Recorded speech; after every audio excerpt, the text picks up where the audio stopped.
നമ്മൾ space utilisation concept നോക്കുമ്പോൾ പണ്ടെല്ലാം നമുക്ക് കൃഷിക്ക് ധാരാളം സ്ഥലങ്ങളുണ്ടായിരുന്നു. എത്ര വേണമെങ്കിലും സ്ഥലങ്ങളുണ്ട്, സ്ഥലങ്ങൾ കൂടുതലാണ്, പിന്നെ റിസോഴ്സ് ഭയങ്കരമാണ്, ആൾക്കാർ നമുക്ക് എത്ര വേണമെങ്കിലും ആൾക്കാരെ കിട്ടും. പിന്നെ അപ്പോൾ അങ്ങനെ ആ റിസോഴ്സും കാര്യങ്ങളെല്ലാം അതുകൊണ്ട് തന്നെ നമ്മൾ അത് എൻജോയ് ചെയ്ത് ഇങ്ങനെ വരുമായിരുന്നു. അതായത് മാക്സിമം യൂട്ടിലൈസേഷൻ ഓഫ് സ്പേസ്, അത് ഇങ്ങനെ മാക്സിമം യൂസ് ചെയ്തുകൊണ്ടിരിക്കുക, അതായത് കുറച്ചിട്ടല്ല, മാക്സിമം യൂസ് ചെയ്തുകൊണ്ടിരിക്കുക. പക്ഷേ ഇപ്പോൾ പോകെ നമുക്കറിയാം, നമ്മൾ ക്ലൈമറ്റ് ചേഞ്ചും കാര്യങ്ങളെല്ലാം വന്നു. സോയിൽ വാട്ടർ ഇൻട്രൂഷൻ, അതായത് സോൾട്ട് വാട്ടർ ഇൻട്രൂഷൻ വരാൻ തുടങ്ങി, മറ്റേ ഉപ്പുവെള്ളം കയറി വരാൻ തുടങ്ങി കടൽ പോലെയുള്ള ഭാഗങ്ങളിൽ. കാരണം കടലിൻ്റെ സൈഡിലൊക്കെ നമുക്ക് നല്ല ഫാമിംഗ് ബെൽറ്റുകൾ ഉണ്ടായിരുന്നു ആദ്യമൊക്കെ. അപ്പോൾ അവിടെ ഭയങ്കരമായിട്ട് ഉപ്പുവെള്ളം കയറി വരാൻ തുടങ്ങി. പിന്നെ നമുക്ക് നമ്മുടെ കൾട്ടിവബിൾ ലാൻഡ് കുറഞ്ഞു തുടങ്ങി, കാരണം കൺസ്ട്രക്ഷനും കാര്യങ്ങളൊക്കെ. അപ്പോൾ നമ്മൾ കേരളത്തിൽ തന്നെ എടുത്തിട്ടുണ്ടെങ്കിൽ almost 3 to 4% of land depletion last 2022 മുതൽ 25 ഉള്ളിൽ തന്നെ വന്നിട്ടുണ്ട് നമുക്ക്. അതായത് കൺസ്ട്രക്ഷൻസ് അത്രയും കൂടുന്നുണ്ട്. അപ്പോൾ അത്രയും അങ്ങനെയുള്ള, അതായത് ഒരു എക്സാമ്പിൾ കേരളം എന്ന് പറയുകയാണ്, ഇത് ഇൻ്റർനാഷണലി ഇതേ സിറ്റുവേഷനാണ് നടക്കുന്നത്. അപ്പം നമുക്ക് കൾട്ടിവബിൾ ലാൻഡ് കുറഞ്ഞു വരികയാണ്. പിന്നെ സോയിൽ ക്വാളിറ്റി, മറ്റേ വാട്ടർ ക്വാളിറ്റി, ഇതെല്ലാം കുറഞ്ഞു വരികയാണ്. പിന്നീട് വേറൊരു പ്രശ്നം എന്താണെന്ന് വെച്ചാൽ, നല്ല കൾട്ടിവബിൾ ലാൻഡിലൊക്കെയാണ് നമ്മൾ പുതിയ കൺസ്ട്രക്ഷൻസ് വന്നുകൊണ്ടിരിക്കുന്നത്. അപ്പോൾ അങ്ങനെ വരുമ്പോൾ പിന്നീട് ആർക്കും വേണ്ടാത്ത പാറ പോലുള്ള സ്ഥലങ്ങൾ, ഒഴിഞ്ഞു കിടക്കുന്ന സ്ഥലങ്ങൾ, നമ്മുടെ ബിൽഡിങ്സിൻ്റെ മുകൾഭാഗം, അങ്ങനെയുള്ള കുറേ നമുക്ക് തീരെ ആർക്കും വേണ്ടാത്ത കുറേ സ്ഥലങ്ങളുണ്ട്. അപ്പോൾ നമ്മൾ ഈ സ്പേസ് യൂട്ടിലൈസേഷൻ എന്ന് പറയുന്നത് ഫാമിങ്ങും അല്ലെങ്കിൽ അഗ്രികൾച്ചർ അല്ലെങ്കിൽ ഫുഡ് സസ്റ്റൈനബിലിറ്റി നമുക്ക് ഒരിക്കലും മാറ്റാൻ പറ്റാത്തൊരു കാര്യമാണ്. ഫുഡ് നമുക്ക് ഉണ്ടായേ പറ്റും. നമ്മൾ പോപ്പുലേഷൻ കൂടിക്കൊണ്ടിരിക്കുകയാണ്, എവർ ഇൻക്രീസിങ് പോപ്പുലേഷനാണ്. അപ്പോൾ നമുക്ക് അതിനെ ഫീഡ് ചെയ്തേ പറ്റും. അപ്പോൾ ഒരു നോർമലി ഒരു അഗ്രികൾച്ചറിസ്റ്റ് എന്നുള്ള രീതിയിലോ അല്ലെങ്കിൽ എനി പേഴ്സൺ, എനി സിറ്റിസൺ എന്നുള്ള രീതിയിലോ നമ്മുടെ ഉത്തരവാദിത്തം എന്ന് പറയുന്നത് കുറഞ്ഞ സ്പേസിൽ നിന്ന് മാക്സിമം എങ്ങനെ പ്രൊഡക്ഷൻ ഉണ്ടാക്കാം, അതുപോലെ നമുക്ക് യൂസ് ചെയ്യാൻ പറ്റില്ലാതെ കിടക്കുന്ന സ്പേസിനെ നമുക്ക് മാക്സിമം എങ്ങനെ യൂസ് ചെയ്യാം. അപ്പോൾ ഈ രണ്ട് കൺസെപ്റ്റ് വെച്ചിട്ടാണ് നമുക്കിപ്പം പ്ലാൻ ഫാക്ടറി എന്ന് പറയും, അല്ലെങ്കിൽ കണ്ടെയ്നർ ഫാമിംഗ് എന്ന് പറയും. അപ്പം അതേപോലെ തന്നെ ഹൈഡ്രോപോണിക് പ്രോജക്റ്റുകൾ, വെള്ളം, അതായത് മണ്ണ് വേണ്ട, നമുക്ക് മണ്ണില്ലാതെ ചെയ്യാം. കാരണം ഇപ്പം ഞാൻ ഈ പറഞ്ഞ കോൺക്രീറ്റിൻ്റെ മുകളിലോ അല്ലെങ്കിൽ പാറകളുടെ മുകളിലോ അല്ലെങ്കിൽ അതുപോലെ ഒഴിഞ്ഞു കിടക്കുന്ന സ്ഥലങ്ങളോ നമുക്ക് മണ്ണിൻ്റെ ഫെർട്ടിലിറ്റി ഇല്ലാതെ തന്നെ, അതായത് വളക്കൂറില്ലാതെ തന്നെ നമുക്ക് കൃഷി ചെയ്യാൻ പറ്റുന്ന ഒരു രീതിയിലേക്കാണ്. അപ്പോൾ അങ്ങനെ നമ്മൾ ചെയ്യുകയാണെങ്കിൽ നമുക്കൊരു ഈ എവർ ഗ്രോയിങ് ആയിട്ടുള്ള നമ്മുടെ ഫ്യൂച്ചറിലുള്ള പോപ്പുലേഷൻ നമുക്ക് ഫീഡ് ചെയ്യാൻ പറ്റും. അതൊരു നോർമൽ അഗ്രികൾച്ചറിസ്റ്റ് എന്നുള്ള രീതിയിൽ മാത്രമല്ല, ഒരു സിറ്റിസൺ എന്നുള്ള രീതിയിൽ എല്ലാവരുടെയും ഉത്തരവാദിത്തമാണ്. ഒരു അഗ്രികൾച്ചറിസ്റ്റിന് മാത്രം ഉത്തരവാദിത്തമല്ല, നമ്മുടെ എല്ലാവരുടെയും ഉത്തരവാദിത്തമാണ്. അപ്പോൾ ആ രീതിയിൽ സ്പേസ് കൺസ്ട്രെയിൻ, നിങ്ങളിപ്പോൾ എടുത്തിരിക്കുന്ന ഈ ടോപ്പിക് എന്ന് പറയുന്നത് തന്നെ വളരെ യൂസ്ഫുൾ ആയിട്ടുള്ളതും വളരെ ടൈംലി ആയിട്ടുള്ള ഒരു ടോപ്പിക്കാണ്. കാരണം നമുക്ക് എല്ലാവർക്കും അറിയാം, നമ്മളെല്ലാവരും അത് ഫേസ് ചെയ്തുകൊണ്ടിരിക്കുകയാണ്. നമ്മുടെ മുന്നിൽ ഇപ്പം ആദ്യമൊക്കെ ഒരു 15-20 സെൻറ്റിൽ വീടുള്ള കേരളത്തിൽ ഇന്നിപ്പോൾ ഒരു 3.5-4 സെൻറ്റിൻ്റെ അപ്പുറത്ത് വീടുകൾ വളരെ കുറവാണ്. അപ്പോൾ അതിൽ നമ്മൾ എന്ത് ചെയ്യാൻ പറ്റും? അപ്പോൾ പണ്ട് നമ്മുടെ വീട്ടിൽ നമ്മൾ യൂസ് ചെയ്യുന്ന പല പച്ചക്കറികൾ, വാഴ, തെങ്ങ്, ആന, ചേന, അങ്ങനെയുള്ള എല്ലാ സാധനങ്ങളും നമുക്കുണ്ടായിരുന്നു. പക്ഷേ ഇപ്പോൾ നമുക്ക് അതൊന്നുമില്ല. ഇപ്പം ടോട്ടലി കോൺക്രീറ്റ് ആണ് നമ്മൾ. അപ്പം അവൈലബിൾ സ്പേസിന് നമ്മൾ എങ്ങനെ യൂസ് ചെയ്യാം എന്നുള്ളതാണ് നമ്മുടെ ഇപ്പോഴത്തെ മെയിൻ ആയിട്ടുള്ള കാര്യങ്ങൾ. അപ്പോൾ അതിൽ നോക്കുമ്പോൾ അഗ്രികൾച്ചർ ഇൻ്റർനാഷണൽ ലെവലിൽ തന്നെ മാറിക്കൊണ്ട് ഈ അവൈലബിൾ സ്പേസിനെ അല്ലെങ്കിൽ നോൺ കൾട്ടിവബിൾ ആയിട്ടുള്ള ലാൻഡിനെ യൂസ് ചെയ്തിട്ട് ഉള്ള ടെക്നോളജീസാണ് വന്നുകൊണ്ടിരിക്കുന്നത്. അപ്പോൾ ഈ ടെക്നോളജിയിൽ നിന്നും കേരളത്തിനും ഇന്നല്ലെങ്കിൽ നാളെ നമ്മൾ ഇതിലേക്ക് വന്നേ പറ്റും. നമുക്ക് മാറി നിൽക്കാൻ പറ്റില്ല. നമ്മളിപ്പോൾ വിചാരിക്കുന്നത് നമ്മളെ എല്ലാ റിസോഴ്സും ഉണ്ടെന്നാണ്. പക്ഷെ ആ റിസോഴ്സ് നിൽക്കുമ്പോൾ ഓൾ ഓഫ് എ സഡൻ അത് നിൽക്കും. അപ്പോഴേ നമ്മൾ അതിൻ്റെ കാര്യങ്ങൾ മനസ്സിലാവുള്ളൂ. അപ്പോൾ അതിനേക്കാളും നല്ലത് കുറച്ച് മുന്നെങ്കിലും നമ്മൾ, ഇപ്പോൾ തന്നെ ഓൾറെഡി ലേറ്റാണ് നമ്മൾ, പക്ഷെ കുറച്ച് മുന്നെങ്കിലും നമ്മൾ അതിനെ ശ്രദ്ധിക്കുക, അതിന് വേണ്ടിയിട്ടുള്ള മെഷേഴ്സ് എടുക്കുക എന്നുള്ളതാണ് ഈ സ്പേസ് യൂട്ടിലൈസേഷൻ കൊണ്ട് ഇപ്പോൾ നമുക്ക് ഫാമിംഗ് സെക്ടറിൽ ഉദ്ദേശിക്കുന്നത്.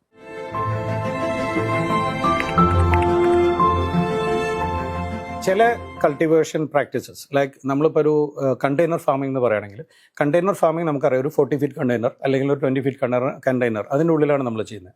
അപ്പോൾ അങ്ങനത്തെ സ്ഥലത്ത് നമ്മൾ അതുപോലെ വെർട്ടിക്കൽ സ്പേസാണ് യൂസ് ചെയ്യുക. അതായത് ഒരു തട്ടിലായിരിക്കില്ല, 7-8 തട്ടിലായിരിക്കും നമ്മൾ ഫാമിംഗ് ചെയ്യുക. അപ്പോൾ അങ്ങനെയുള്ള സ്ഥലങ്ങളിൽ നമുക്ക് പ്ലാന്റ്സിൻ്റെ ലെങ്ത്ത്, അതായത് പ്ലാന്റ്സിൻ്റെ ഹൈറ്റ് ഒരു റെസ്ട്രിക്ഷനാണ്. അപ്പോൾ അവിടെ നമ്മൾ ചിലപ്പോൾ അധികം ലെറ്റ്യൂസ്, സ്ട്രോബെറീസ്, അങ്ങനെയുള്ള ചെറിയ ചെറിയ ക്രോപ്പിലായിരിക്കും. അതായത് എനി ലീഫ് ലെറ്റ്യൂസുകൾ അല്ലെങ്കിൽ കെയിൽ, നമ്മുടെ അമരാന്ത്, നമ്മുടെ ചീര, അങ്ങനെയുള്ള അതുപോലെയുള്ള ഒരുവിധം ഏത് ക്രോപ്പ് വേണമെങ്കിലും നമുക്ക് ഗ്രോ ചെയ്യാൻ പറ്റും. സ്ട്രോബെറീസ് ചെയ്യാം, ഫ്രൂട്ട്സിലൊക്കെ ആണെങ്കിൽ. പക്ഷേ വലിയ പ്ലാന്റ്സ് ചെയ്യുന്നതിന് ചെറിയ ലിമിറ്റേഷൻസ് ഉണ്ട്. പക്ഷേ ഇൻ ഫ്യൂച്ചർ, അതായത് ഇപ്പം തന്നെ നമുക്കിപ്പം ഇസ്രായേലിലാണെങ്കിലും ചൈനയിലും ആണെങ്കിലും അങ്ങനെയുള്ള പല സ്ഥലങ്ങളിലും നമ്മൾ ഈ കണ്ടെയ്നർ ഫാമിങ്ങിനുള്ളിൽ തന്നെ ടൊമാറ്റോ, ക്യാപ്സിക്കം, അങ്ങനെയുള്ള പല ക്രോപ്പുകളും വന്നു തുടങ്ങിയിട്ടുണ്ട്. അപ്പം നമുക്ക് ഒരു ക്രോപ്പും ചെയ്യാതിരിക്കുന്നതിനേക്കാൾ എത്രയോ നല്ലതാണ് ചെയ്യാൻ പറ്റുന്ന മാക്സിമം ക്രോപ്പുകളെ ഇതിലേക്ക് കൊണ്ടുവരിക എന്നുള്ളത്. അത് കണ്ടെയ്നർ ഫാമിങ്ങിൻ്റെ ഒരു കാര്യമാണ് ഞാൻ പറഞ്ഞത്. അതേ സ്ഥാനത്ത് ഗ്രീൻ ഹൗസ് എന്നുള്ള കൺസെപ്റ്റിലേക്ക് വരുമ്പോൾ അവിടെയും നമുക്ക് ഗ്രീൻ ഹൗസും ടോട്ടലി പ്രൊട്ടക്റ്റഡ് ആണ്. നമ്മൾ പോളി ഹൗസ് അല്ല, ടോട്ടലി ഓട്ടോമാറ്റിക്, ഫുള്ളി ഓട്ടോമാറ്റിക് ആയിട്ടുള്ള ഗ്രീൻ ഹൗസസ് ആണ് നമ്മൾ മിഡിൽ ഈസ്റ്റിലും ബാക്കിയുള്ള സ്ഥലങ്ങളിലൊക്കെ ഉപയോഗിക്കുന്നത്. അപ്പോൾ അങ്ങനെയുള്ള സ്ഥലങ്ങളിൽ നമ്മൾ അതിലേക്ക് വരുന്ന സമയത്ത് നമുക്ക് ആ ഗ്രീൻ ഹൗസസ് ഒക്കെ നോർമലി ഒരു 7 മീറ്റർ ടു 9 മീറ്റർ വരെ ഹൈറ്റിലാണ് പോകുന്നത്. അപ്പോൾ അവിടെ നമുക്ക് എനി ക്രോപ്പ്, ഇപ്പോൾ ഞങ്ങൾ മിഡിൽ ഈസ്റ്റിൽ ഇപ്പോൾ ഒമാനിലൊക്കെ നല്ല റെയിൻ ഫോറസ്റ്റ് പോലുള്ള സിറ്റുവേഷൻസ് നമ്മൾ അവിടെ ക്രിയേറ്റ് ചെയ്തിട്ടുണ്ട്. കാരണം അവിടെയൊന്നും അവർക്ക് റെയിൻ ഫോറസ്റ്റുകളില്ല. അപ്പോൾ അവരെ സംബന്ധിച്ചിടത്തോളം നമ്മൾ റെയിൻ ഫോറസ്റ്റ് പോലും ക്രിയേറ്റ് ചെയ്തിട്ടുണ്ട്. അപ്പോൾ അവർ അതിൻ്റെ ഉള്ളിൽ കയറി കഴിഞ്ഞാൽ നമ്മളിവിടെയുള്ള നമ്മുടെ എന്താ പറയുക അട്ടപ്പാടി അങ്ങനെയൊക്കെയുള്ള സ്ഥലങ്ങളിൽ പോയാൽ കാടിൽ പോയാൽ അതേ പ്രതീതി ഉണ്ട്. അപ്പോൾ we can do any crop in that. അപ്പോൾ നമുക്ക് എല്ലാത്തിനുള്ള സൊല്യൂഷൻസ് ഉണ്ട്. ചെറിയ crops maximum number of production ഉണ്ടാക്കണമെങ്കിൽ നമുക്ക് പ്ലാൻ ഫാക്ടറി പോലുള്ള കാര്യങ്ങളുണ്ട്. വലിയ ക്രോപ്സും ഏത് ക്രോപ്പും നമുക്ക് ചെയ്യണമെങ്കിൽ ഗ്രീൻ ഹൗസ് പോലുള്ള ടെക്നോളജീസ് ഉണ്ട്. പക്ഷെ പിന്നുള്ളത് ഇതെല്ലാം ഫീസിബിൾ ആണോ എന്നുള്ളതാണ്. അപ്പം നമ്മളിപ്പോൾ ഈ ഫീസിബിലിറ്റി എന്ന് പറയുമ്പോൾ നമുക്ക് എപ്പോഴും നമുക്ക് എന്ത് ചെയ്യാൻ പറ്റും, എത്ര ലിമിറ്റിൽ നിന്നുകൊണ്ട് ചെയ്യാൻ പറ്റും എന്നുള്ളതാണ്. ഒരു സ്റ്റേജിൽ നമുക്കിത് ചെയ്തേ പറ്റൂ എന്ന് പറയുമ്പോൾ അതിൻ്റെ ഫീസിബിലിറ്റി മാറി, പിന്നെ ദെൻ ഇറ്റ് ബിക്കംസ് ഫീസിബിൾ.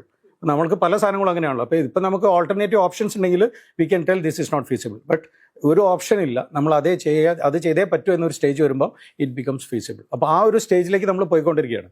അപ്പോൾ തുടക്കത്തിൽ ഫീസിബിൾ ആയിട്ടുള്ള ക്രോപ്പുകൾ ചെയ്യാം. ഇൻ ഫ്യൂച്ചർ നമ്മൾ മുകളിലേക്ക് പോയിക്കൊണ്ടിരിക്കുമ്പോൾ we may have to do all the crops.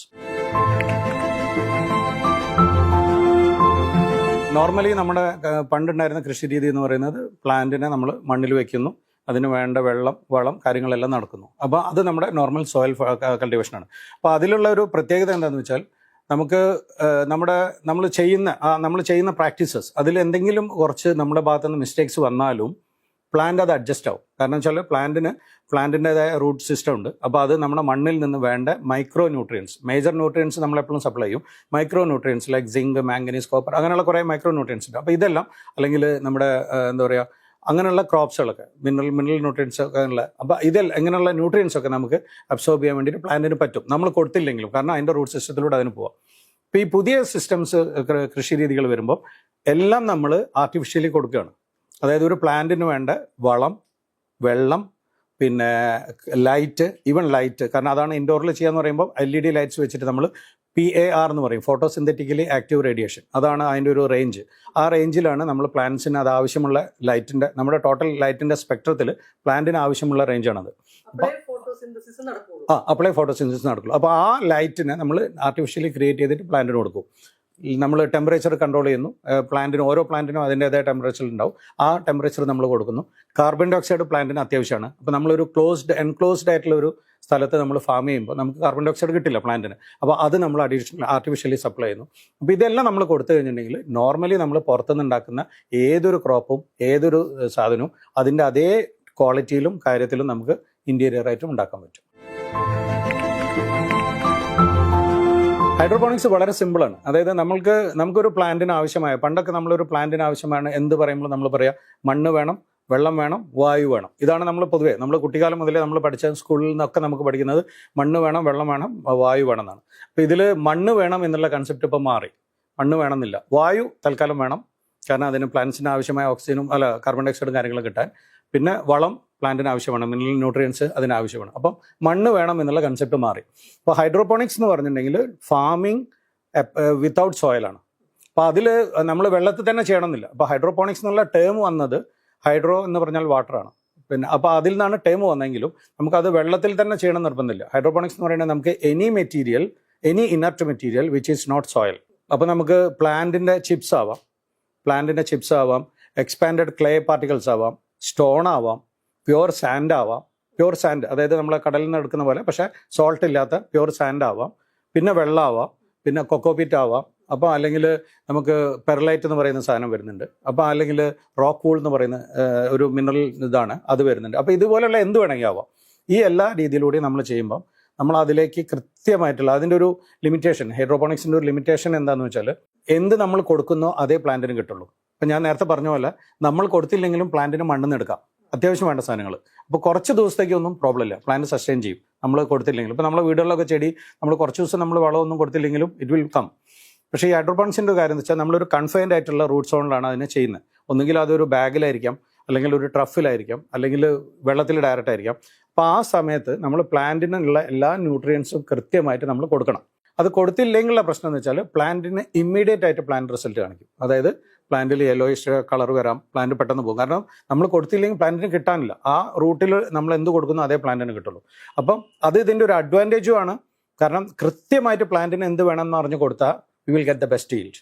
പക്ഷെ അത് കൃത്യമായിട്ട് കൊടുത്തില്ലെങ്കിൽ നമുക്ക് ആ ടോട്ടൽ പ്ലാന്റിൻ്റെ ലോസ് തന്നെ വരും. ചില ഗ്രീൻ ഹൗസുകളൊക്കെ ടോട്ടൽ ലോസ് വരാറുണ്ട് ഗ്രോവേഴ്സിൻ്റെ ഭാഗത്തു നിന്നുള്ള മിസ്റ്റേക്സ് വരുമ്പോൾ. ഫ്ലെക്സിബിലിറ്റി വളരെ കുറവാണ്. അപ്പോൾ ക്വാളിറ്റി നന്നായിരിക്കണം. അപ്പോൾ ഇതെന്താ ചെയ്യുന്നത് വെച്ചാൽ നമ്മൾ പ്ലാന്റ്സിനെ ഹൈഡ്രോപോണിക്സ് എന്ന് പറയുന്ന ഒരു കൺസെപ്റ്റിൽ പ്ലാന്റിനെ നമ്മൾ ഒന്നുകിൽ വെള്ളം അല്ലെങ്കിൽ ഈ പറഞ്ഞ ഇനർട്ട് മെറ്റീരിയലിൽ പ്ലാന്റ് ചെയ്യുന്നു, ന്യൂട്രിയൻസിന് മുഴുവൻ നമ്മൾ സപ്ലൈ ചെയ്യുന്നു. പ്ലാന്റിൻ്റെ എല്ലാ സാധനങ്ങളും നമ്മൾ ഓട്ടോമാറ്റിക്കലി ചെക്ക്ഡ് ആയിരിക്കും.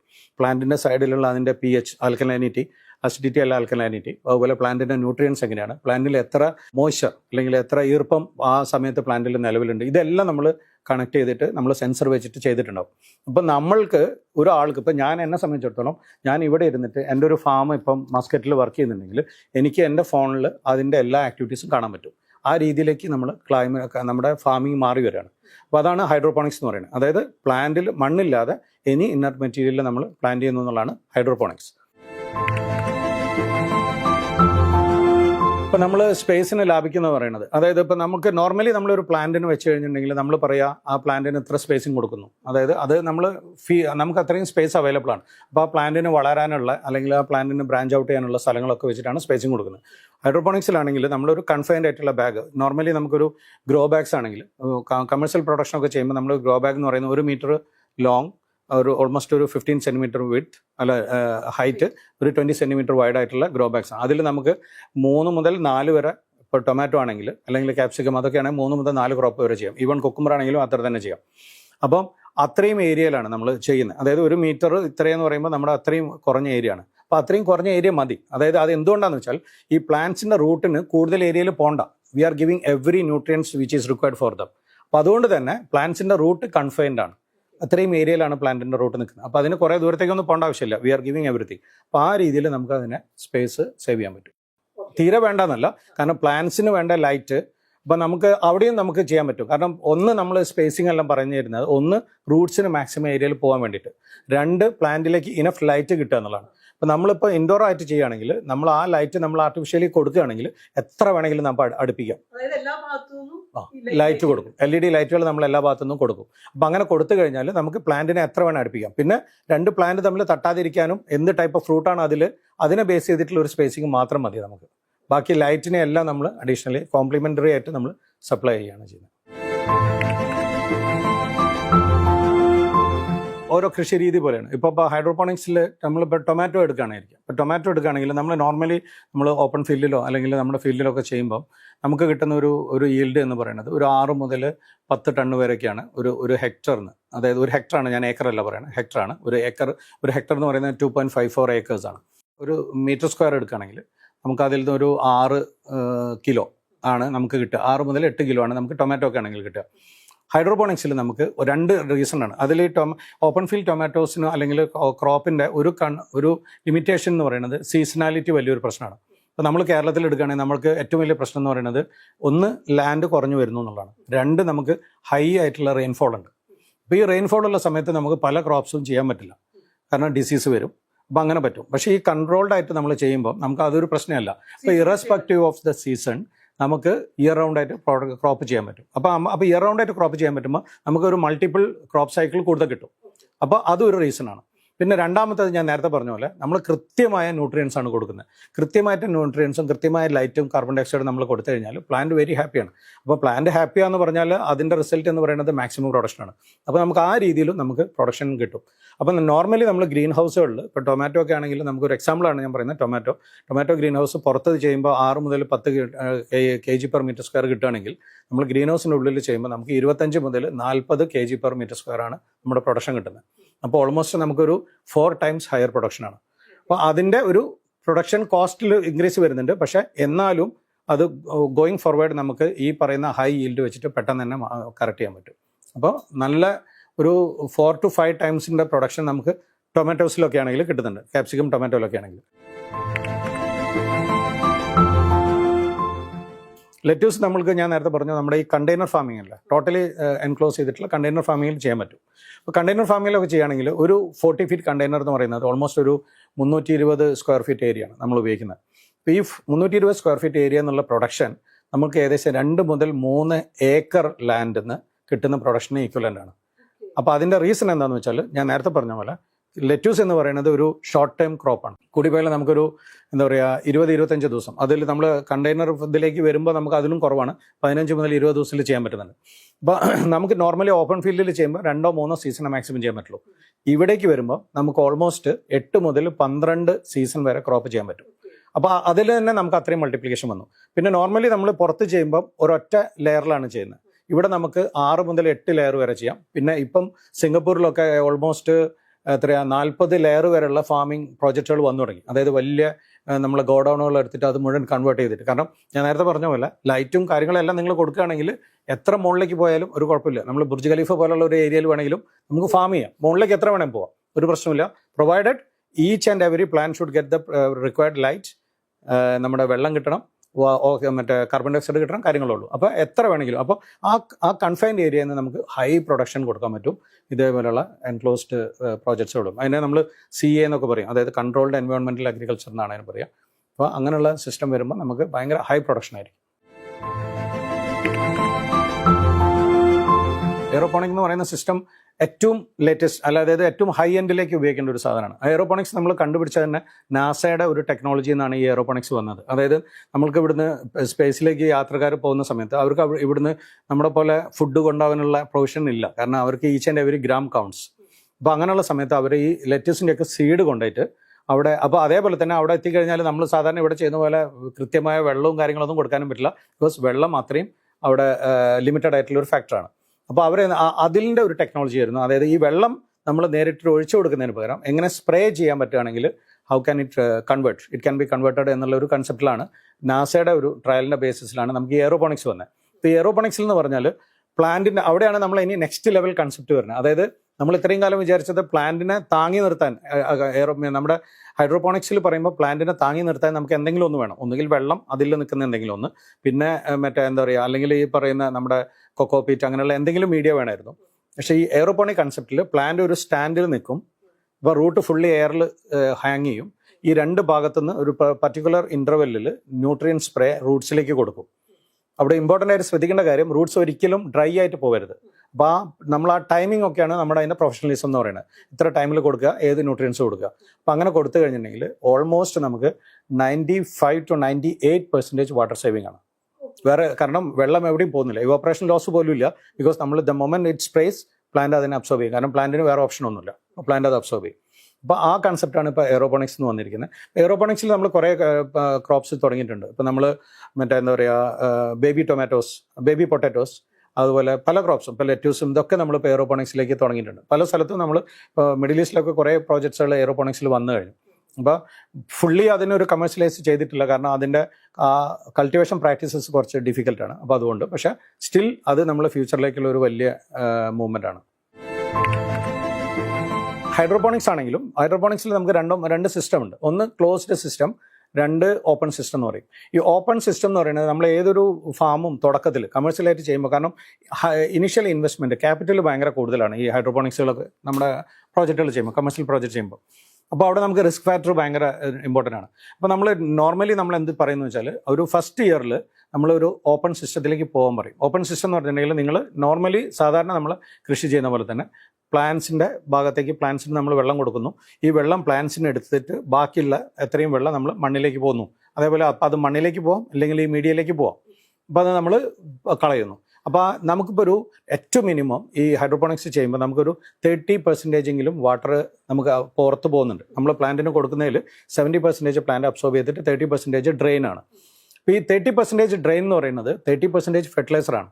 30% നമ്മൾ എന്ത് ന്യൂട്രിയൻസ് കൊടുക്കുന്നു അതിൻ്റെയൊക്കെ 30% പോവാണ്. അപ്പോൾ അത് നമുക്കൊരു ഹ്യൂജ് ലോസ് ആണ്. കാരണം അത് പിന്നെ നമുക്ക് നഷ്ടപ്പെടുകയാണ്. നോർമലി അത് മണ്ണിലേക്ക് പോകുമ്പോൾ മണ്ണിൽ അവിടെ ഇവിടെ ആയിട്ട് കിടക്കും. പക്ഷേ ഇതെന്ന് പറയുന്നത് നമ്മൾ മണ്ണില്ലല്ലോ. അപ്പോൾ മണ്ണില്ലാതെ ചെയ്യുന്ന സമയത്ത് അത് പോകുക എന്ന് പറയുന്നത് പിന്നീട് വേറെ എവിടെയെങ്കിലും ദൂരത്തേക്കാണ് പോകുന്നത്, അല്ലെങ്കിൽ വേസ്റ്റിലേക്കാണ് പോകുന്നത്. അപ്പോൾ നമുക്ക് അതുകൊണ്ട് ഒരു അഡ്വാൻറ്റേജ് ഇല്ല. അപ്പോൾ അങ്ങനെ വരുമ്പോൾ പിന്നീട് സെക്കൻഡ് സിസ്റ്റം എന്ന് പറയുന്നത് ക്ലോസ്ഡ് സിസ്റ്റമാണ്. ഈ ക്ലോസ്ഡ് സിസ്റ്റത്തിൽ ഈ പറയുന്ന 30% ഡ്രെയിനിനെ നമ്മൾ എൻഡിൽ ഒരു പൈപ്പ് വെച്ചിട്ട് കളക്ട് ചെയ്തിട്ട് അതിനെ നമ്മൾ UV ട്രീറ്റ് ചെയ്തിട്ട്, അതായത് അതിൽ ഈ വലിയ ഫംഗസോ അങ്ങനെയൊക്കെ ഉണ്ടെങ്കിൽ അത് പെട്ടെന്ന് സ്പ്രെഡ് ചെയ്യും. കാരണം ഫുള്ള് ഇറിഗേഷൻ വെള്ളത്തിലാണല്ലോ ഇത് നിൽക്കുന്ന പ്ലാന്റ്. അപ്പോൾ അതിനെ നമ്മൾ UV ട്രീറ്റ് ചെയ്തിട്ട് ഓസോണൊക്കെ വെച്ചിട്ട് കൂടുതൽ ഓക്സിജനൈസ് ചെയ്യും. വെള്ളത്തിൽ എപ്പോഴും ഓക്സിജൻ കണ്ടന്റ് നല്ലോണം വേണം. അപ്പോൾ അതുകൊണ്ട് തന്നെ വെള്ളത്തിൻ്റെ ടെമ്പറേച്ചർ ഇമ്പോർട്ടൻ്റ് ആണ്. നമ്മൾ ഈ ഗ്രീൻ ഹൗസുകൾ ചെയ്യുന്ന സമയത്ത് ഒരു 25 ഡിഗ്രി ടെമ്പറേച്ചറിൽ വെള്ളം കീപ്പ് ചെയ്യാൻ പറ്റുകയാണ് ഏറ്റവും ബെസ്റ്റാണ്. ഡിസോൾഡ് ഓക്സിജൻ കണ്ടന്റ് ഏറ്റവും കൂടുതൽ ഉണ്ടാവുക അതാണ്. ഇത് ടെമ്പറേച്ചർ കൂടി വരുന്നതിനനുസരിച്ചിട്ട് ഓക്സിജൻ കണ്ടന്റ് കുറയും. അപ്പോൾ പ്ലാന്റിന് ഓക്സിജൻ കിട്ടുന്നത് ഈ റൂട്ടിലൂടെയാണ്. അപ്പോൾ അത് ഒരു ഇമ്പോർട്ടൻ്റ് ആയിട്ടുള്ള മാറ്ററാണ്. അപ്പോൾ അങ്ങനെ വരുന്ന ഈ പറയുന്ന എക്സ്ട്രാ വെള്ളത്തിനെ നമ്മൾ കളക്ട് ചെയ്തിട്ട് അതിനെ നമ്മൾ ഓസണൈസ് ചെയ്തിട്ട് ഈ UV ട്രീറ്റ്മെൻറ്റ് വെച്ച് ചെയ്തിട്ട് തിരിച്ച് സിസ്റ്റത്തിലേക്ക് തന്നെ കൊണ്ടുവരും. അപ്പോൾ ആ 30% നമുക്ക് സേവിങ് ആയി. നോർമലി നമുക്കൊരു 30% പോകുന്നത്. അപ്പോൾ അല്ലെങ്കിൽ നോർമലി അത് നമുക്ക് 60% വാട്ടർ ഉപയോഗിക്കുന്നു, 30-40% വാട്ടർ സേവിംഗ് എന്നാണ് പറയുന്നത്. പിന്നെ ഈ 30% കൂടി നമ്മൾ റീസൈക്കിൾ ചെയ്യാൻ ചെയ്ത് കഴിഞ്ഞാൽ നമുക്ക് അതും കൂടി സേവിങ് ആയി. അപ്പോൾ അങ്ങനെ വരുമ്പോൾ നമുക്കൊരു 90% വരെ വാട്ടർ സേവ് ചെയ്യാൻ പറ്റും. പക്ഷെ അവിടെയുള്ള ഒരു പ്രശ്നം എന്ന് പറയുന്നത്, പ്രശ്നമല്ല അതൊരു ചലഞ്ചാണ്. ഓപ്പണിലാണെങ്കിൽ നിങ്ങൾ അതിൻ്റെ വേണ്ട ന്യൂട്രിയൻസ് നിങ്ങൾ പ്ലാൻ ചെയ്യുന്നു, കൊടുക്കുന്നു, അത് അവിടേക്ക് പ്ലാന്റിന് ഉപയോഗിക്കുന്നു, അല്ലാത്തത് പ്ലാന്റ് കളയുന്നു. ഈ ക്ലോസ്ഡ് സിസ്റ്റത്തിൽ നിങ്ങൾ കൊടുക്കുന്ന സമയത്തുള്ള ന്യൂട്രിയൻസ് എത്രയാണെന്ന് നിങ്ങൾക്ക് കൃത്യമായിട്ട് അറിയാം.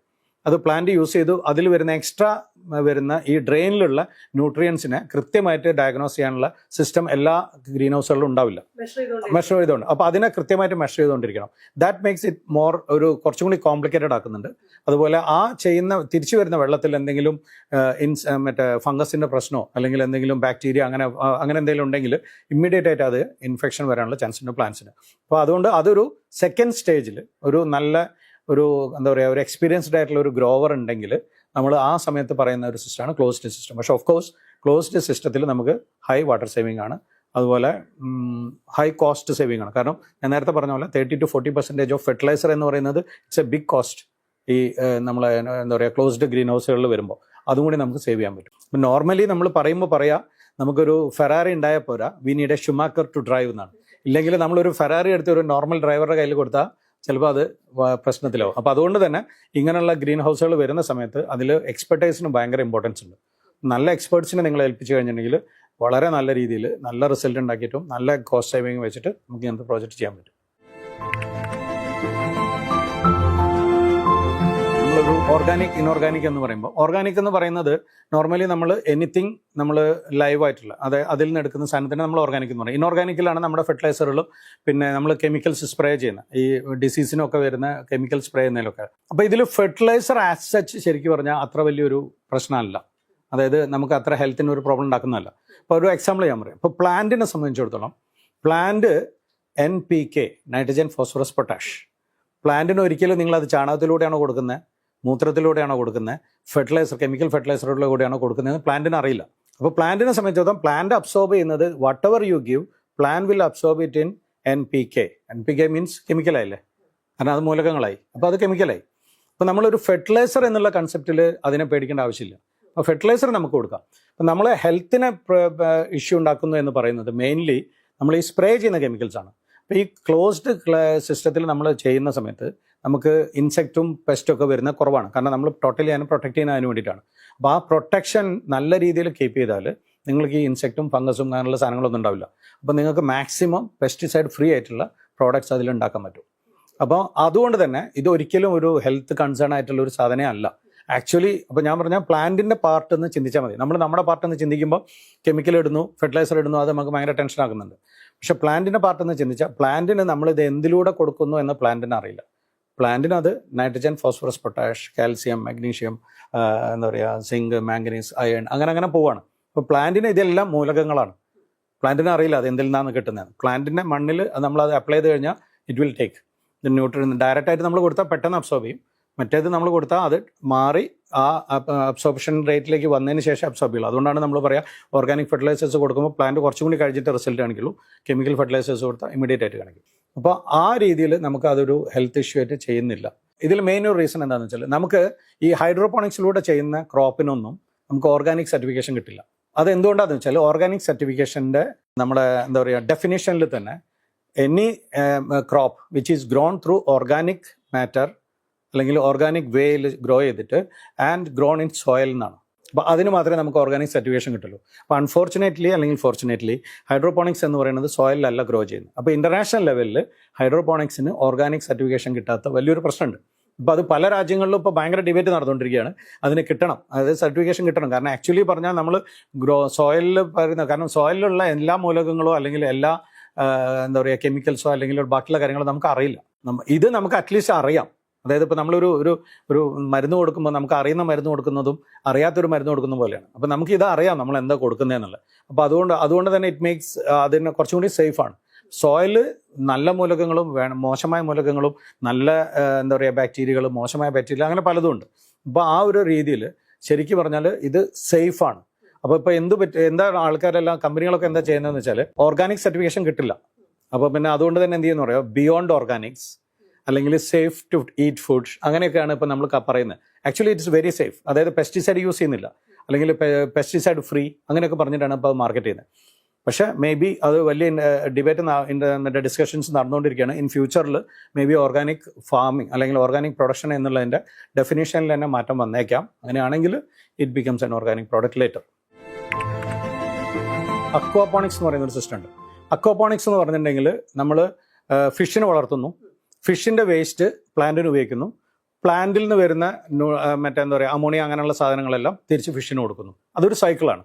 അപ്പം ഒരു ഭാഗത്ത് നമ്മൾ ടാങ്കിൽ ഫിഷിനെ വളർത്തും, ഫിഷിൽ വരുന്ന വെള്ളം ആ വെള്ളത്തിനെ പ്ലാന്റിലൂടെ കൊണ്ടുവരും, പിന്നെ പ്ലാന്റിൽ നിന്ന് വരുന്ന വെള്ളത്തിനെ സീവ് ചെയ്ത് ക്ലീൻ ചെയ്തിട്ട് ഫിഷിന് തന്നെ കൊടുക്കുന്നു. അതൊരു സൈക്കിളാണ്. അപ്പം ഇങ്ങനെ വരുമ്പോൾ ഇതിൽ നമ്മൾ ഒരു കെമിക്കലും കാര്യങ്ങളും ഒന്നും ഉപയോഗിക്കുന്നില്ല. ഈവൻ ഫെർട്ടിലൈസറും നമ്മൾ യൂസ് ചെയ്യുന്നില്ല. മറ്റേത് കെമിക്കൽ ഫെർട്ടിലൈസർ യൂസ് ചെയ്യുന്നുണ്ട് പറയാം ഹൈഡ്രോപോണിക്സിൽ. ഇവിടെ നമ്മൾ അതും യൂസ് ചെയ്യുന്നില്ല. അക്വാപോണിക്സ് എന്ന് പറയുന്ന സിസ്റ്റത്തിന് USDA എന്ന് പറയുന്ന ഇന്റർനാഷണൽ ഓർഗനൈസേഷനാണ്. അവർ ഓർഗാനിക് സർട്ടിഫിക്കേഷൻസ് കൊടുത്തു തുടങ്ങിയിട്ടുണ്ട്. അപ്പോൾ ഇപ്പോൾ മിഡിൽ ഈസ്റ്റിലൊക്കെ ഈ അക്വാപോണിക്സ് ചെയ്യുന്ന പല ഫാംസും ഓർഗാനിക് സർട്ടിഫൈഡ് ആണ്. അപ്പോൾ അതൊരു നെക്സ്റ്റ് ലെവലാണ്. അതായത് ഇനി അതിൻ്റെ അടുത്തതെന്ന് പറയുന്നത് ഇനി ഹൈഡ്രോപോണിക്സിലേക്ക് വരാനാണ്. അപ്പോൾ അറ്റ്ലീസ്റ്റ് ആദ്യം അക്വാപോണിക്സും അവർ ആക്സെപ്റ്റ് ചെയ്തിരുന്നില്ല. ഇപ്പോൾ അക്വാപോണിക്സിനെ ആക്സെപ്റ്റ് ചെയ്തിട്ടുണ്ട്, അതിനെ നമ്മൾ ഓർഗാനിക് സർട്ടിഫൈഡ് ആക്കിയിട്ടുണ്ട്. ഇനിയിപ്പോൾ നെക്സ്റ്റ് ഹൈഡ്രോപോണിക്സ് വരും. അപ്പോൾ ഇതൊരു പ്രശ്നമല്ല, it's A matter of time. അതായത് ആ കൺസെപ്റ്റ് ജനങ്ങൾക്ക് മനസ്സിലാവാനും ഇത് അത്ര വലിയൊരു പ്രശ്നമല്ല എന്ന് മനസ്സിലാക്കിയിട്ട് അതിലേക്ക് വരാനും. അത്ര വലിയ പ്രശ്നമേ അല്ല. ഇൻഫാക്ട് കെമിക്കലൊന്നും യൂസ് ചെയ്തിട്ടില്ലെങ്കിൽ, ഇപ്പോൾ കെമിക്കലൊക്കെ യൂസ് ചെയ്ത് ചെയ്യുന്ന ഹൈഡ്രോപോണിക് പ്രോജക്റ്റുകളുണ്ട്. ഇപ്പോൾ ഞങ്ങൾ തന്നെ മിഡിൽ ഈസ്റ്റിലൊക്കെ നോർമലി അത് ചെയ്യുന്നതുകൊണ്ട്, കാരണം മാക്സിമം പ്രൊഡക്ഷനാണ് അവിടെ എക്സ്പെക്ട് ചെയ്യുന്നത്. അപ്പോൾ അവിടെ ഒരു ഡിസീസോ കാര്യങ്ങളൊന്നും വരാൻ പാടില്ല. കാരണം നമ്മളൊരു ഓർഗാനിക് കൺസെപ്റ്റിലേക്ക് പോയാൽ നോർമലി നമ്മുടെ പ്രൊഡക്ഷനൊക്കെ കുറവായിരിക്കും. കാരണം ഡിസീസ് കുറച്ചധികം ഉണ്ടാവും, പിന്നെ വേണ്ട രീതിയിലുള്ള ന്യൂട്രിയൻസ് കൃത്യമായിട്ട് കിട്ടുന്നില്ല. കാരണം നമുക്കറിയില്ലല്ലോ ഓർഗാനിക് നമ്മൾ കൊടുക്കുന്ന മാറ്ററിൽ എത്ര NPK കൃത്യമായിട്ടുണ്ട്, അതിൽ പറയുന്നത് റഫ്ലി ആണ്. അപ്പോൾ ഇത് കെമിക്കൽ ഫെർട്ടിലൈസറിനെ റീപ്ലേസ് ചെയ്യണമെങ്കിൽ അത്രയും ഓർഗാനിക് ഫെർട്ടിലൈസർ നമ്മൾ കൊടുക്കേണ്ടി വരും. അപ്പം അങ്ങനെ നോക്കുമ്പോൾ ഓർഗാനിക് ഫെർട്ടിലൈസേഴ്സിൻ്റെ അവൈലബിലിറ്റി ഭയങ്കര പ്രശ്നമാണ്. അപ്പം അങ്ങനെ വരുമ്പോൾ നമുക്ക് അതെല്ലാം കുറഞ്ഞു വരുന്നുണ്ട്. ഒരിക്കലും ഒരു കൺസേൺ വേണ്ട ഒരു സിറ്റുവേഷൻ അല്ല അത്. കാരണം നമ്മൾ ഹെൽത്തി ആയിട്ടുള്ള പ്ലാന്റിനെയാണ് ഗ്രോ ചെയ്യുന്നത്. ഫെർട്ടിലൈസർ കൊടുക്കുന്നതെന്ന് മാത്രമേ ഉള്ളൂ, ബാക്കി എല്ലാം പെസ്റ്റിസൈഡ് ഫ്രീ ആയിട്ടുള്ള രീതിയിലാണ് ചെയ്യുന്നത്. അപ്പോൾ പെസ്റ്റിസൈഡ് ഫ്രീ എന്ന് പറഞ്ഞിട്ടുണ്ടെങ്കിൽ എത്രത്തോളം നമുക്ക് സേഫ് ആയിട്ടുള്ള പ്രോഡക്റ്റ് കിട്ടാൻ പറ്റും അത്രത്തോളം സേഫ് ആയിട്ടുള്ള പ്രോഡക്റ്റാണ് കിട്ടുന്നത്. അപ്പോൾ ഒരിക്കലും നമുക്കൊരു കൺസേൺ വേണ്ടാത്ത രീതിയിലേക്കാണ് വന്നുകൊണ്ടിരിക്കുന്നത്. നമ്മളിപ്പോൾ മിഡിൽ ഈസ്റ്റിലുള്ള എൻ്റെ കൂടുതൽ പ്രോജക്ട്സും മിഡിൽ ഈസ്റ്റാണ്. നമ്മൾ ആഫ്രിക്കയിൽ ചെയ്യുന്നുണ്ട്, അങ്ങനെ പല സ്ഥലത്തും ചെയ്യുന്നു. പക്ഷേ കൂടുതലും UAE, സൗദി, ഒമാൻ, ഖത്തർ അങ്ങനെയുള്ള സ്ഥലങ്ങളിലാണ് ചെയ്യുന്നത്. അപ്പോൾ ഇവിടെ ഇപ്പോൾ നമ്മൾ ചെയ്തുകൊണ്ടിരിക്കുന്ന ഗ്രീൻ ഹൗസിൻ്റെ ഉള്ളിൽ ചെയ്തുകൊണ്ടിരിക്കുന്ന ക്രോപ്സ് എന്ന് പറയുന്നത് ടൊമാറ്റോ ആണ്. പല ടൈപ്പ് ഓഫ് ടൊമാറ്റോസ് ഉണ്ട്. ചെറി ടൊമാറ്റോ, ബീഫ് ടൊമാറ്റോ, അങ്ങനെ പല ടൈപ്പ് ഓഫ് ടൊമാറ്റോസ് ഉണ്ട്. പിന്നെ ക്യാപ്സിക്കം ഗ്രോ ചെയ്യുന്നുണ്ട്, കളർഡ് ക്യാപ്സിക്കംസ് ഗ്രോ ചെയ്യുന്നുണ്ട്, സ്ട്രോബെറി ഗ്രോ ചെയ്യുന്നുണ്ട്, ബ്ലൂബെറീസ് ഗ്രോ ചെയ്യുന്നുണ്ട്, റാസ്ബെറി ഗ്രോ ചെയ്യുന്നുണ്ട്, പിന്നെ അതേപോലെ തന്നെ ഇപ്പം കുക്കുംബർ ഗ്രോ ചെയ്യുന്നുണ്ട്. പിന്നെ എന്താ പറയുക, ഒരുവിധം എല്ലാ ലെറ്റ്യൂസുകളും നമ്മൾ ഗ്രോ ചെയ്യുന്നുണ്ട്. എഗ് പ്ലാന്റ്സ് ഗ്രോ ചെയ്യുന്നുണ്ട്. അതായത് എഗ് പ്ലാന്റ്സ് എന്ന് പറയുന്നത് നോർമൽ നമ്മളിവിടെ കാണുന്ന നമ്മൾ കട്ട് ചെയ്ത് കറിയിൽ ഉപയോഗിക്കുന്ന പോലത്തെ എഗ് പ്ലാന്റ്സ് അല്ല, സീഡ്ലെസ് ആയിട്ട് ഗ്രില്ല് ചെയ്യാനൊക്കെ വേണ്ടിയിട്ട് ഉപയോഗിക്കുന്ന എക്സ്പെൻസീവ് ആയിട്ടുള്ള ഒരു ടൈപ്പ് ഓഫ് എഗ് പ്ലാന്റ് ഉണ്ട്, അത് യൂസ് ചെയ്യുന്നുണ്ട്. ഓൾമോസ്റ്റ് നമുക്ക് എല്ലാ ക്രോപ്പുകളും, ഇപ്പോൾ നമുക്ക് ഈവൺ ക്യാബേജ് വേണേൽ ചെയ്യാം. പക്ഷേ അതിൽ വേറൊരു ലിമിറ്റേഷൻ എന്ന് പറയുന്നത്, ഇപ്പോൾ അധികം പ്രൈസി അല്ലാത്ത ക്രോപ്സ് നമ്മൾ ചെയ്ത് കഴിഞ്ഞാൽ ഞാൻ പറഞ്ഞില്ല, ഇതിൻ്റെ ഇനീഷ്യൽ ഇൻവെസ്റ്റ്മെൻറ്റ് കൂടുമ്പോൾ നമുക്കത് ഫീസിബിൾ ആവില്ല, കറൻ്റ്ലി ഫീസിബിൾ ആവില്ല. അപ്പോൾ ഇതിന് ചലഞ്ചിങ് അല്ലെങ്കിൽ ഇതിൻ്റെ ലിമിറ്റേഷൻ എന്ന് പറയുന്നത് ഒരിക്കലും സിസ്റ്റം അല്ല, അതിൻ്റെ മാർക്കറ്റബിലിറ്റിയാണ്. അപ്പം മാർക്കറ്റ് ഡിമാൻഡ് ചെയ്യുന്ന ഒരു സ്റ്റേജ് വന്നാൽ we can grow almost any crop. ഈ ഒരു ടെക്നോളജീനെ ജനങ്ങളിൽ നിന്ന് അകറ്റി നിർത്തുന്നത് അതിൻ്റെ ഒരു കോസ്റ്റായിരുന്നു. പക്ഷെ നമുക്കറിയാം, നമ്മൾ എന്ത് പുതിയ ടെക്നോളജി വരുമ്പോഴും അത് ആക്സെപ്റ്റ് ചെയ്യാമെന്ന് എന്ന് പറയുന്നത് തുടക്കത്തിൽ ഒരു സ്മോൾ ടീമായിരിക്കും. അത് മേ ബി അത് അഫോർഡബിലിറ്റി ആയിരിക്കാം, അല്ലെങ്കിൽ അത് അവയർനെസ് ആയിരിക്കാം, അങ്ങനെ പല റീസൺസ് ഉണ്ട്. അപ്പോൾ നമ്മളെ സംബന്ധിച്ചിടത്തോളം നമുക്ക് ഇത് രണ്ടും പ്രശ്നമാണ്. കേരളത്തിലോ അല്ലെങ്കിൽ ഇതുപോലുള്ള ഒരു സ്ഥലം എടുക്കുകയാണെങ്കിൽ അഫോർഡബിലിറ്റിയും ഒരു ഇഷ്യൂ ആണ് സാധാരണക്കാരായ ഫാമേഴ്സിൻ്റെ ഇടയിൽ. പിന്നെ അവയർനെസ്സും വലിയൊരു പ്രശ്നമാണ്. കാരണം ഇപ്പോഴും കൃത്യമായിട്ടുള്ള ഒരു അവയർനെസ് എനിക്കറിയില്ല. ഞങ്ങൾ പ്ലാൻ ചെയ്യുന്നുണ്ട് ഒരു ഗ്ലോബൽ അക്കാഡമി എന്നുള്ള രീതിയിൽ ഇങ്ങനെയുള്ള ഹൈടെക് ആയിട്ടുള്ള ഫാമിങ്ങിനൊക്കെ ഒരു ക്രാഷ് കോഴ്സ് പോലെ ആൾക്കാർക്ക് ഇൻട്രസ്റ്റഡ് ആയിട്ടുള്ള ഓൺടർപ്രണേഴ്സിന് കൊടുക്കാൻ വേണ്ടിയിട്ടുള്ള ഒരു ഇത് ചെയ്യുന്നുണ്ട്. ഞങ്ങൾ കുറേ കമ്പനികൾ കൂടി ചേർന്നിട്ട് ചെയ്യാനുള്ള പ്ലാൻ. അപ്പോൾ അങ്ങനത്തെ അവയർനെസ് നമ്മൾ വരികയാണെങ്കിൽ നമുക്കത് കുറേയും കൂടി ഫാസ്റ്റായിട്ട് ചെയ്യാൻ പറ്റും. അപ്പോൾ ഇപ്പോൾ ആ ചോദ്യത്തിലേക്ക് വരികയാണെങ്കിൽ, ഇപ്പം നമ്മൾ സാധാരണ രീതിയിൽ ഓപ്പൺ ഫീൽഡിൽ അല്ലെങ്കിൽ സ്ഥലത്ത് ഉണ്ടാക്കുന്നു പറയണം. അപ്പോൾ ഈ സ്ഥലത്തിൽ ഉണ്ടാക്കുന്ന സമയത്ത് നമുക്ക് സീസണാലിറ്റി ഒരു വലിയ പ്രശ്നമാണ് പറഞ്ഞു. അപ്പോൾ കുറച്ച് സമയത്ത് ഉണ്ടാക്കാൻ പറ്റുള്ളൂ. 365 ദിവസം നമ്മൾ എടുത്തിട്ടുണ്ടെങ്കിൽ നമുക്ക് മാക്സിമം നമുക്കൊരു 200 ദിവസം 250 ദിവസമായിരിക്കും നമുക്ക് ക്രോപ്പ് ഉണ്ടാക്കാൻ പറ്റുക. അപ്പോൾ അവിടെ തന്നെ നമുക്കൊരു 200ഓളം ദിവസം നമുക്ക് മാറി, അതായത് 160 ദിവസത്തോളം നമുക്ക് മാറി. ഈ സിസ്റ്റത്തിലേക്ക് വരുമ്പോൾ അത് നമുക്ക് യൂസ് ചെയ്യാൻ പറ്റും. അപ്പോൾ അത് നമുക്ക് ഫ്യൂച്ചറിൽ പ്രോഫിറ്റബിലിറ്റിയിലേക്ക് സപ്പോർട്ട് ചെയ്യും. ഇനീഷ്യൽ എക്സ്പെൻസസ് കൂടുതലാണ്. അപ്പോൾ ഈ ഇനിഷ്യൽ എക്സ്പെൻസസ് കൂടുതൽ എന്ന് പറയുമ്പോൾ തന്നെ നമുക്കറിയാം, ഇപ്പം നമ്മൾ കേരളത്തിലൊക്കെ നാഷണൽ ഹോർട്ടിക്കൾച്ചർ ബോർഡ് പിന്നെ അങ്ങനെ പല രീതിയിലും ഗവൺമെൻറ് വലിയ വലിയ സബ്സിഡീസ് കൊടുക്കുന്നുണ്ട്. 30-40% സബ്സിഡി കൊടുക്കുന്നുണ്ട് ഈ ഹൈടെക് ഫാമിങ്ങിന്. പലർക്കും അറിയില്ല. അപ്പോൾ അറിയാത്തത് കൊണ്ട് തന്നെ പല സമയത്തും ഇതിൻ്റെ എമൗണ്ടുകളൊക്കെ ലാപ്സ് ആയിട്ട് പോകുന്നുണ്ട്. അപ്പോൾ ഞാൻ പറയുന്നത്, നമ്മൾ ശരിക്കും ഗവൺമെൻറ്റൊക്കെ വലിയ രീതിയിലുള്ള അവയർനെസ് ക്രിയേറ്റ് ചെയ്യേണ്ടത് എന്തെല്ലാം ടെക്നോളജീസ് അവൈലബിൾ ആണ്, ഈ ടെക്നോളജീസിനെ കോസ്റ്റ് എഫക്റ്റീവ് ആക്കാൻ എത്ര രീതിയിൽ ഗവൺമെൻറ്റിൻ്റെ ഭാഗത്തുള്ള സപ്പോർട്ട് ഉണ്ട് എന്നുള്ളത് കൃത്യമായിട്ട് ജനങ്ങളിലേക്ക് എത്തിക്കണം. അപ്പോൾ ഞാൻ അതിൻ്റെ സിസ്റ്റത്തിന് കുറ്റം പറയാനൊന്നും പോകുന്നില്ല. ഞാനും തുടക്കത്തിൽ ഇവിടെ തന്നെ ഉണ്ടായിരുന്ന ഒരാളാണ്. അപ്പം ബാക്കിയുള്ള സ്ഥലങ്ങളിൽ നമുക്ക് അവയർനെസ് ഉണ്ട് നല്ല രീതിയിൽ. അപ്പോൾ ആ അവയർനെസ്സിൻ്റെ ഒരു റീസൺ എന്ന് പറയുന്നത് അവിടെ മസ്റ്റ് ആണത്. നമ്മൾ മസ്റ്റ് ഫേസിലേക്ക് നമ്മൾ വന്നിട്ടില്ല. നമുക്ക് ഇപ്പോഴും നമുക്ക് അല്ലാതെ തന്നെ തമിഴ്നാട്ടിൽ നിന്നും അവിടെ നിന്നും ഇവിടെ നിന്നൊക്കെ ക്രോപ്പ് വരുന്നുണ്ട്, ടൊമാറ്റോ വെജിറ്റബിൾസ് ഒക്കെ വരുന്നുണ്ട്. അപ്പോൾ അതുകൊണ്ട് നമ്മൾ അതിനെങ്ങനെ എൻജോയ് ചെയ്ത് പോയിക്കൊണ്ടിരിക്കുകയാണ്. ബാക്കിയുള്ള സ്ഥലങ്ങളിൽ എസ്പെഷ്യലി പോസ്റ്റ് കോവിഡ് അവരെല്ലാ രാജ്യങ്ങളും മനസ്സിലാക്കി നമുക്ക് ഫുഡ് സസ്റ്റൈനബിലിറ്റി അല്ലെങ്കിൽ ഫുഡ് സെൽഫ് സഫിഷ്യൻസി എന്ന് പറയുന്നത് വളരെ ഇമ്പോർട്ടൻ്റ് ആണെന്ന് അറിയാം. അപ്പോൾ അതുകൊണ്ട് തന്നെ ബാക്കിയുള്ള എല്ലാ രാജ്യങ്ങളും ഇപ്പം അവരുടെ എല്ലാ രീതിയിലും അവരുടെ ബേസിക് ആയിട്ടുള്ള എല്ലാ ഫോക്കസും ഫുഡിൻ്റെ കാര്യങ്ങളിലേക്ക് മാറ്റി. നമുക്കും അത് വേണം. നമുക്കിപ്പോൾ മനസ്സിലാവാത്തതെന്ന് വെച്ചാൽ, ഞാൻ നേരത്തെ പറഞ്ഞ പോലെ നമ്മളിൽ we have enough resource currently. അപ്പോൾ അതുകൊണ്ട് അതിൻ്റെ ഒരു റീസണാണ്. അപ്പം ഇതെല്ലാം നമ്മളെ നോക്കുകയാണെങ്കിൽ ഈ ഒരു സാധാരണ രീതിയിൽ ഒരു നിയർ ഫ്യൂച്ചർ ഒരു 4-5 കൊല്ലത്തിൻ്റെ ഉള്ളിൽ നല്ലൊരു അവയർനെസ് കൊടുക്കുക. അതുപോലെ സ്കെയിലബിലിറ്റി നോക്കുക. കാരണം ഇപ്പം നമ്മൾ ഒരു 1-2 ഫാമർ ചെയ്യുന്നതിന് പകരം ഒരു 10-50 ഫാമർ ഒരുമിച്ച് ചെയ്യുകയാണെങ്കിൽ കമ്പനികൾക്കും പ്രൈസ് കുറയ്ക്കാൻ പറ്റും. ഇപ്പോൾ നമ്മൾ ഗ്രീൻ ഹൗസ് എടുക്കുകയാണെങ്കിൽ ഇപ്പം മിഡിൽ ഈസ്റ്റിൽ തന്നെ ഗ്രീൻ ഹൗസ് ഒക്കെ ആദ്യം തുടക്കത്തിൽ ഭയങ്കര എക്സ്പെൻസീവ് ആയിരുന്നു. ഇപ്പോൾ ഓരോ കൊല്ലം കൂടുന്നവരും കോമ്പറ്റീഷൻ കൂടി, സ്കെയിലബിലിറ്റി കൂടി. അപ്പോൾ അവർക്കൊക്കെ പലർക്കും വലിയ ഓർഡേഴ്സ് കിട്ടാൻ തുടങ്ങി. അപ്പോൾ അവർ അത് ഇവിടുന്ന് കൊണ്ടുവരുമ്പോൾ നല്ല രീതിയിൽ പ്രൈസ് കുറയാൻ തുടങ്ങി. അപ്പോൾ ഗ്രീൻ ഹൗസ് ഒക്കെ അവിടെ നല്ല പ്രൈസ് കുറയാൻ തുടങ്ങി. അപ്പോൾ ഈ ടെക്നോളജീസ് അഫോർഡബിൾ ആവുന്നത് ഒന്ന് സ്കെയിലബിലിറ്റിൻ്റെ ബേസിലാണ്, രണ്ട് അതിൻ്റെ നീഡാണ്. ഇത് രണ്ടും കേരളത്തിൽ വരുന്ന സമയത്ത് നമ്മുടെ എല്ലാ കർഷകർക്കും ഇതൊരു അഫോർഡബിൾ ആയിട്ടുള്ള ഒരു ഇതിലേക്ക് മാറും. കാരണം നമ്മുടെ കാലഘട്ടത്തിൻ്റെ ഒരു മാറ്റമാണത്. അത് ചെയ്തേ പറ്റും. നമ്മളതിൽ ഫാമിന് ലാൻഡ് ഇല്ലാതെ വരും, പിന്നെ നമുക്ക് കൾട്ടിവേബിൾ ലാൻഡ് ഇല്ല. അങ്ങനെ വരുന്ന സമയത്ത് ഇതൊരു മസ്റ്റായിട്ട് മാറും. പിന്നെ ഇതിൽ നിന്ന് കിട്ടുന്ന ഫുഡേ നമുക്ക് അവൈലബിൾ ആയിട്ട് വരുള്ളൂ എന്ന് പറയുമ്പോൾ ഇറ്റ് ബിക്കംസ് പ്രോഫിറ്റബിൾ. അപ്പോൾ ആ രീതിയിലേക്ക് ഇത് മാറി വരും. നമുക്ക് ഒരു വീട്ടിലേക്കുള്ളത് പോലും ചെയ്യാവുന്നതാണ്. കാരണം ഇപ്പം നമ്മളെ സംബന്ധിച്ചിടത്തോളം 5 പ്ലാന്റ്സ് ചെയ്യുന്ന ചെറിയ കിറ്റുകളുണ്ട് ഹൈഡ്രോപോണിക്സിൻ്റെ. 10 പ്ലാന്റ് ചെയ്യുന്ന കിറ്റുണ്ട്, 10 ലക്ഷം പ്ലാന്റ് ചെയ്യുന്ന കിറ്റുണ്ട്. അപ്പോൾ നമുക്ക് ഏത് രീതിയിലും ചെയ്യാൻ പറ്റും. ഒരു വീട്ടിലേക്ക് നമ്മുടെ ഡൈനിങ് റൂമിൽ ഒരു ഷെൽഫ് പോലെ വെച്ചിട്ട് അതിലേക്ക് നമുക്ക് ആവശ്യമായിട്ടുള്ള എല്ലാ വെജിറ്റബിളൊന്നും പറയാൻ പറ്റില്ല. അങ്ങനെ വരുമ്പോൾ ഫുള്ളി ഇൻഡോർ ആകുമ്പോൾ നമുക്ക് അതിൽ ഈ ലെറ്റ്യൂസ് അങ്ങനെയുള്ള കാര്യങ്ങളായിരിക്കും ആദ്യം ചെയ്യാൻ പറ്റുക. പക്ഷേ ക്യാപ്സിക്കം പറ്റും, ടൊമാറ്റോസ് പറ്റും, പക്ഷേ ലിമിറ്റഡ് ആയിരിക്കാം. പക്ഷേ നമ്മളൊരു വീട്ടിലേക്ക് അത് മതിയല്ലോ. അവിടെ നമ്മൾ അതിൻ്റെ ഒരു കമേഴ്ഷ്യൽ വാല്യൂ അല്ല നോക്കുന്നത്. നമ്മൾ വീട്ടിലേക്ക് കിട്ടുമോ, we are sure that it is safe. അങ്ങനത്തെ ഒരു പ്രോഡക്റ്റ് നമുക്ക് കിട്ടുന്നത്. അപ്പോൾ അതിന് വേണ്ടിയിട്ട് നമുക്ക് ചെയ്യാൻ പറ്റും. പിന്നീട് നമ്മളെ ടെറസുകൾ ഉപയോഗിക്കാം. നമ്മളെ വീടിൻ്റെ ടെറസ്, അവിടെ നമുക്ക് ഗ്രീൻ ഹൗസ് ചെയ്യാം.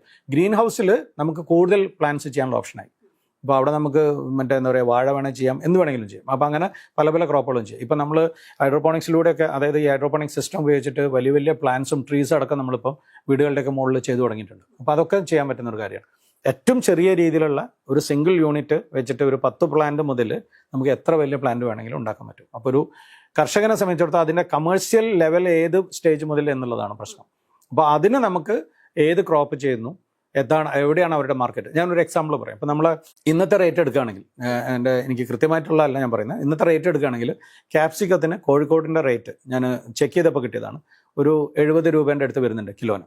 ഇതേ ക്യാപ്സിക്കം ഇവിടുന്ന് വിട്ടിട്ട് ബാംഗ്ലൂരിലെത്തിയാൽ 170 മുതൽ 200 രൂപ വരെയും എത്തുന്നുണ്ട്. ചില സൂപ്പർ മാർക്കറ്റ്സിൽ 540 രൂപ വരെയും പോകുന്നുണ്ട് കിലോന്. ഇപ്പോൾ നമ്മൾ വിചാരിക്കും സെയിം സാധനമാണ്, ബാംഗ്ലൂരിൽ ഇതിൻ്റെ പ്രൊഡക്ഷൻ ഭയങ്കര ഹൈ ആണ്, ഇവിടെ പ്രൊഡക്ഷൻ വളരെ കുറവാണ്.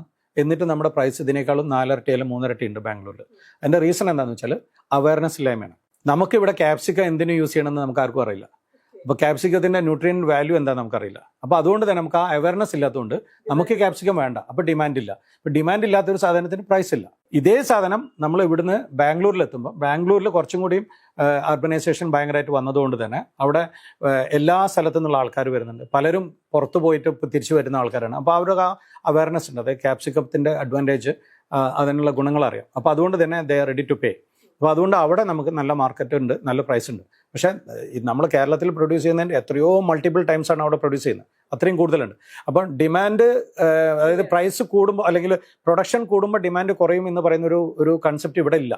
ഇവിടെ ആക്ച്വലി പ്രൊഡക്ഷൻ കൂടിയപ്പോൾ ഡിമാൻഡ് കൂടിയതാണ്. അതിൻ്റെ റീസൺ അപ്പോൾ അലോങ് വിത്ത് ദ പ്രൊഡക്ഷൻ അവിടെ അവയർനെസ്സും കൂടുതലാണ്. അപ്പോൾ അതൊരു ഇമ്പോർട്ടൻ്റ് ആയിട്ടുള്ള കാര്യമാണ്. അപ്പോൾ പല പ്രോജക്റ്റും പല പ്രോഡക്റ്റും നമുക്ക് നമ്മുടെ കർഷകർക്കോ അല്ലെങ്കിൽ നമ്മുടെ സാധാരണക്കാർക്കോ ഒന്നുകിൽ അവൈലബിൾ ആവാത്തതിൻ്റെ റീസണോ അല്ലെങ്കിൽ നമുക്ക് റീച്ചബിൾ ആവാത്തതിൻ്റെ റീസണോ അവയർനെസ് ആണ്. ഈ അവയർനെസ് ക്രിയേഷനിലാണ് ഗവൺമെൻറ്റുകളൊക്കെ മാക്സിമം ശ്രദ്ധ കൊടുക്കേണ്ടത്. അവയർനെസ് ക്രിയേറ്റ് ചെയ്ത് കഴിഞ്ഞാൽ ഫാർമറിന് അറിയാം, ഒരു ഫാർമറിനെ സംബന്ധിച്ചിടത്തോളം പ്രോഫിറ്റബിൾ ആണ്, ഡൂവബിൾ ആണെങ്കിൽ ഹി വിൽ ഡു. അതിന് നിങ്ങൾ ഗവൺമെൻറ്റോ അല്ല ആരും അവരെ നിർബന്ധിക്കേണ്ട.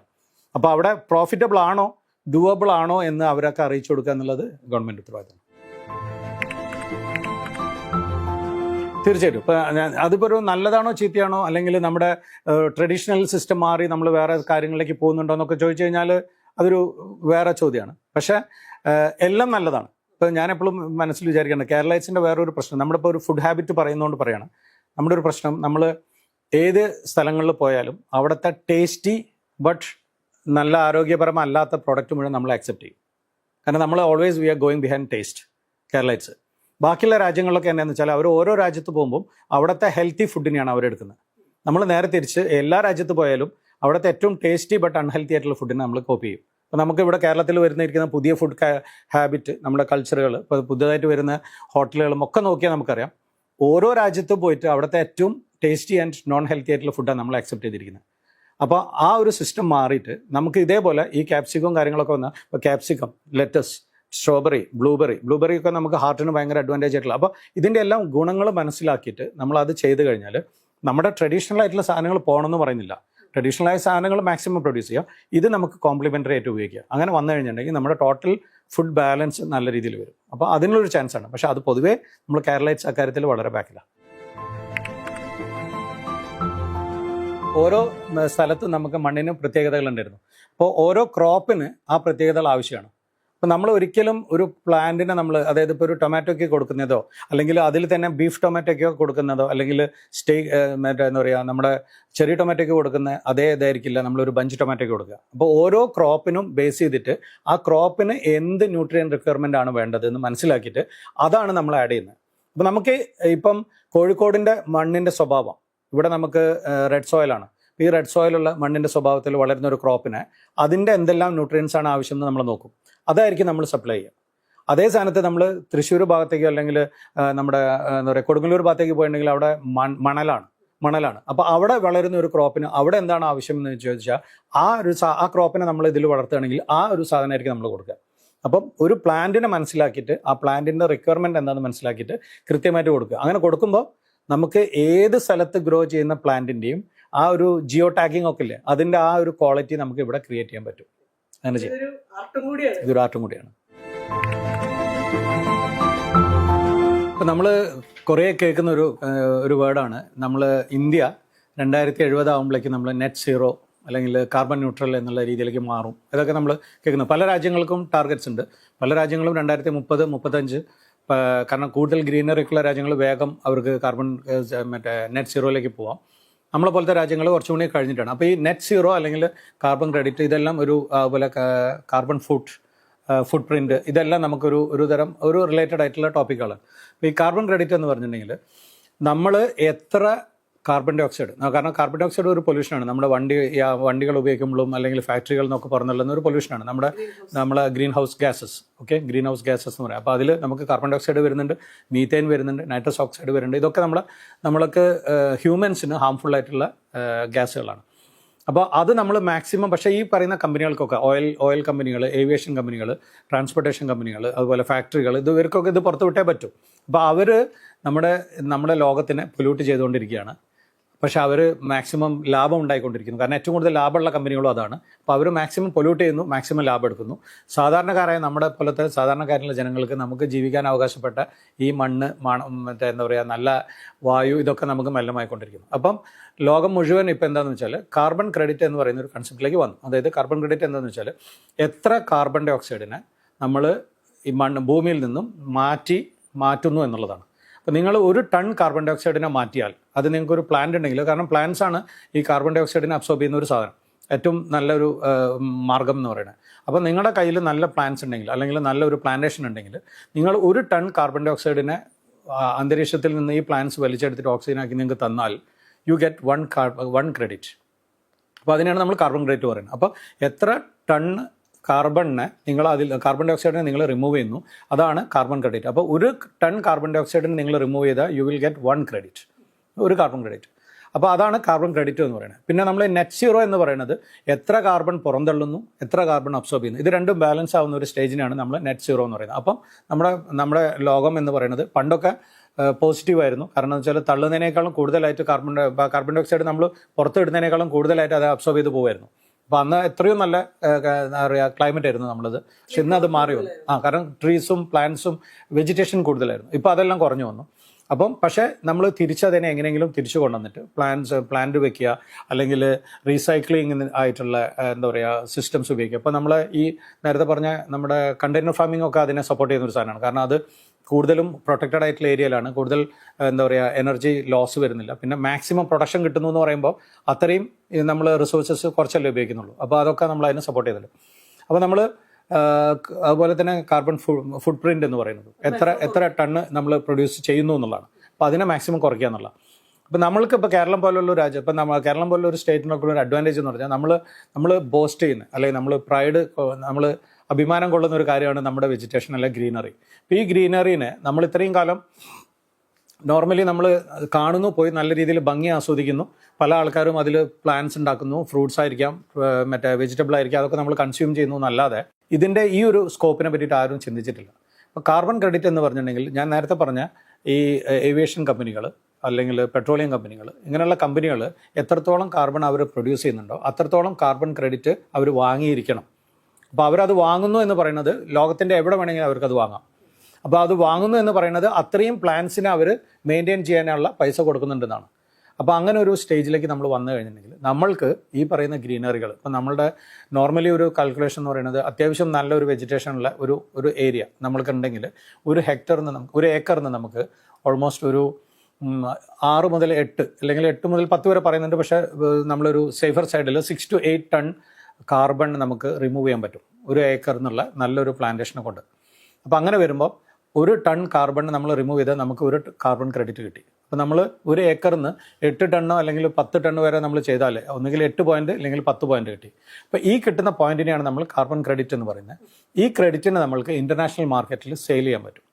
അപ്പോൾ ഇതുപോലത്തെ കമ്പനികൾ, ഈ കാർബൺ ക്രെഡിറ്റ് ആവശ്യമായിട്ടുള്ള കമ്പനികൾ നമ്മൾക്ക് നമ്മുടെ അടുത്ത് നിന്ന് പൈസ തന്നിട്ട് ഈ ക്രെഡിറ്റ് വാങ്ങും. ഈ ക്രെഡിറ്റ് വാങ്ങുക എന്ന് പറയുന്നത് it's only that credit goes. Plant നമ്മളതാണ്, ലാൻഡ് നമ്മളതാണ്, ഒക്കെ നമ്മുടെ കയ്യിൽ തന്നെയാണ്. അപ്പോൾ നമ്മൾ രജിസ്റ്റർ ചെയ്യണം. ഇത് നമ്മൾക്ക് രജിസ്റ്റർ ചെയ്യാനുള്ള പ്രോസസ്സ് ഉണ്ട്. അപ്പോൾ ആ രജിസ്റ്റർ ചെയ്ത് കഴിഞ്ഞാൽ ഓഡിറ്റേഴ്സ് വരും, അവരത് കണ്ട് കൃത്യമായിട്ട് അവർ അതിനെ സർട്ടിഫൈ ചെയ്ത് തരും. ഈ കമ്പനി അല്ലെങ്കിൽ ഈ പ്ലാന്റേഷൻ ഇത്രയും കാർബൺ ക്രെഡിറ്റ്സ് ഉണ്ടാക്കുന്നുണ്ട്. അത് രജിസ്റ്റർ ചെയ്ത് കഴിഞ്ഞാൽ നമ്മൾക്ക് ഇൻ്റർനാഷണൽ കമ്പനികൾ അപ്രോച്ച് ചെയ്തിട്ടുണ്ടെങ്കിൽ അവർ ഈ കാർബൺ ക്രെഡിറ്റ് പർച്ചേസ് ചെയ്യും നമ്മുടെ അടുത്ത് നിന്ന്.